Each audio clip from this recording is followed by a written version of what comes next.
Class 8 welcome. हमने chapter किया है एक कंप्लीट अपना। अभी हम आज उसकी एक्सरसाइज डिस्कस करेंगे और ये एक्सरसाइज मुझे आपकी कॉपीज में चाहिए। तो एक बार हम फिर से इसको रिवाइज कर लेते हैं कि क्या था। ठीक है, why does a country need a constitution. Country को कॉन्स्टिट्यूशन क्यों चाहिए होता है?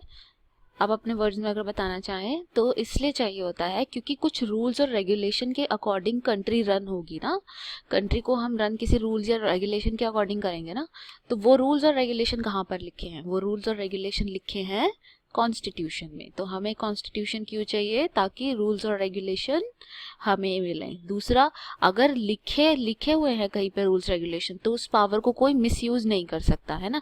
तो सब इक्वल हैं, तो इसका मतलब सब इक्वल है। ऐसा नहीं होगा कि कोई आपके ऊपर आके आपको धमकी दे कि नहीं तुम मुझसे छोटे हो या कुछ हो, ऐसा नहीं। सब इक्वल है। दैट मीन्स चाहे आपकी कुछ भी कास्ट हो, ऐसा नहीं हो सकता कि जो रिच है वो पुअर को दबाए, बोले कि नहीं भाई तुम तो पुअर हो, तुम्हें तो मेरी सारी बात माननी पड़ेगी। तो ऐसा नहीं है, है ना। क्योंकि पुअर जो है उसको भी हक है अपनी बात कहने का, उसको भी हक है इक्वालिटी का, है ना। तो ये सारी चीजें हैं जो कि कॉन्स्टिट्यूशन से हमें मिली है। ठीक है, कि एक तो वो रूल्स देता है, एक लिखा रहता है किसी जगह पे, तो हम हमारे पास कोई हमें डोमिनेट नहीं कर सकता, कोई हमें पावर का मिसयूज नहीं कर सकता, है ना। पावर का मिसयूज रोकने के लिए होती है। ठीक है, फिर हमने देखा था कि इंडियन कॉन्स्टिट्यूशन के क्या क्या फीचर थे। तो इंडियन कॉन्स्टिट्यूशन के फीचर थे कि हम एक फेडरेशन है। दूसरा कि हमारे यहाँ सेपरेशन ऑफ पावर है। तीसरा कि यहाँ पे पार्लियामेंट्री फॉर्म ऑफ गवर्नमेंट है। और फिर क्या देखा था हमने कि हमारे पास फंडामेंटल राइट्स है ना। फंडामेंटल राइट्स है। अब फंडामेंटल राइट क्या क्या थे वो देख लेते हैं। फर्स्ट है राइट टू इक्वालिटी। इक्वालिटी मतलब all person are equal before law. This means that all person shall be equally protected by the law of the country. मतलब हर इंसान इस देश का लॉ के सामने सेम है। ऐसा नहीं होगा कि अगर अमीर ने चोरी करी तो उसको कोई सजा नहीं मिल रही और गरीब ने अगर चोरी करी तो उसको बहुत ज्यादा सजा मिल रही है। अगर 3 साल की सजा लगनी है तो वो अमीर है या गरीब है उसको 3 साल की ही सजा लगेगी। ऐसा ऐसा प्रोविजन है। ठीक है, तो it also state that no citizen can be discriminated against on the basis of their religion, caste or sex. Every person has access to all public places including playground, hotel, shop, etc. The state cannot discriminate against anyone in matter of employment. कि employment देने में state किसी को तो दे रहा है ज़्यादा employment और किसी को नहीं दे रहा है, ऐसा भी नहीं किया जा सकता।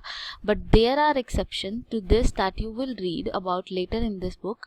The practice of untouchability has been abolished. और जो अनटचेबिलिटी है उसको भी ख़त्म कर दिया गया है। ठीक है, फिर है right to freedom. Right to freedom में क्या आता है? Right to freedom of speech and expression. मतलब आपको बोलने का अधिकार है, जो आप चाहें आपकी मर्जी आप बोल सकते हैं, है ना। The right to form association, कि आपको अगर आप कोई यूनियन बनाना चाहते हैं, कोई ऑर्गेनाइजेशन बनाना चाहते हैं तो आपको अधिकार है। The right to freely move and reside in any part of the country, कि आपको राइट है कि आप कंट्री के किसी भी पार्ट में रहे, आप कंट्री के किसी भी पार्ट में मूव करें। ठीक है, and the right to practice any profession, occupation and business. और आपको कोई भी प्रोफेशन आप चाहते हैं, आप वो प्रोफेशन, ऑक्यूपेशन, वो बिजनेस आप अपना ले सकते हैं। आप कुछ भी प्रोफेशन चाहते हैं कि हाँ मेरे को दुकान खोलनी है तो आप दुकान खोल सकते हैं। कोई चाहता है कि मैं डॉक्टर बनना है तो आप डॉक्टर बन सकते हैं, कोई आपको रोक नहीं सकता, है ना। नेक्स्ट है right against exploitation. Right against exploitation में क्या है कि ह्यूमन ट्रैफिकिंग नहीं होगी। मतलब इंसानों को खरीदना बेचना ये नहीं होगा कि किसी इंसान को खरीद लिया या बेच लिया, नहीं, ऐसा नहीं हो सकता।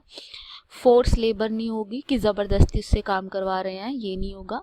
और 14 साल से नीचे की एज के बच्चे, 14 ईयर से कम के बच्चे, उनको एम्प्लॉयमेंट नहीं दी जा सकती, क्योंकि 14 साल से छोटा बच्चा, उसके लिए काम करना बहुत ही डिफिकल्ट है ना।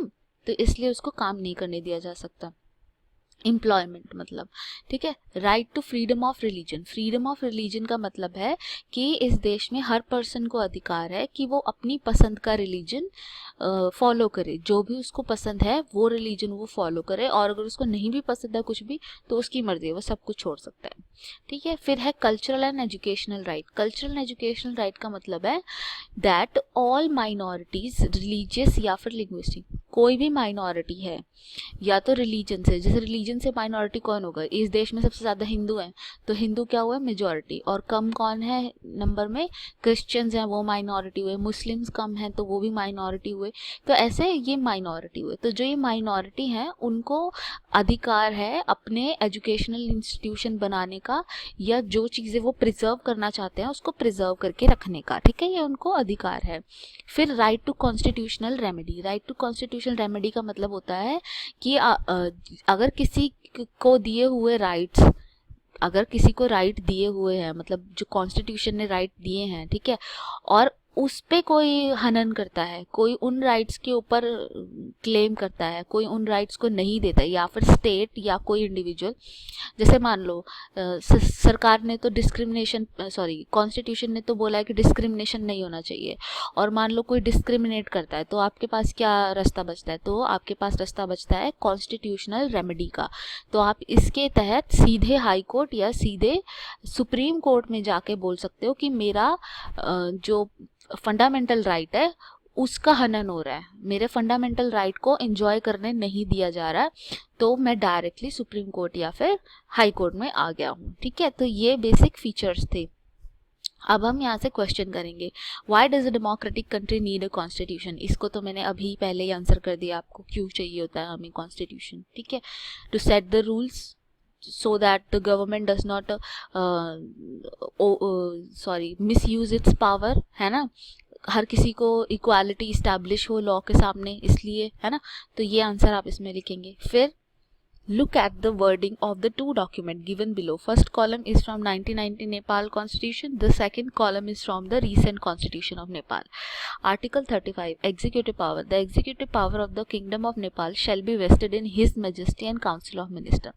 His Majesty मतलब महाराज जी, जो उनके महाराजा हैं उसके अंदर सारी पावर है, सारी पावर एग्जीक्यूटिव उसको दी गई है। एग्जीक्यूटिव का मतलब होता है कुछ भी देश में कानून बनाने का, लागू करने का अधिकार उसको है।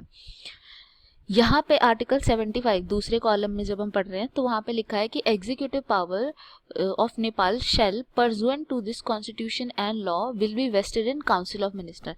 अब यहाँ पे किसको मिल रही है काउंसिल पावर, यहाँ पे मिल रही है काउंसिल ऑफ मिनिस्टर्स को, मतलब काउंसिल ऑफ मिनिस्टर कौन हुए, चुने हुए रिप्रेजेंटेटिव्स, उनको मिल रही है। तो ये इनका डिफरेंस है जो एक दोनों में निकल के आ रहा है कि एक जगह पे मोनार्की थी, मोनार्की का था, और दूसरा जो है वो काउंसिल ऑफ मिनिस्टर मतलब चुने हुए रिप्रेजेंटेटिव्स का है, ठीक है।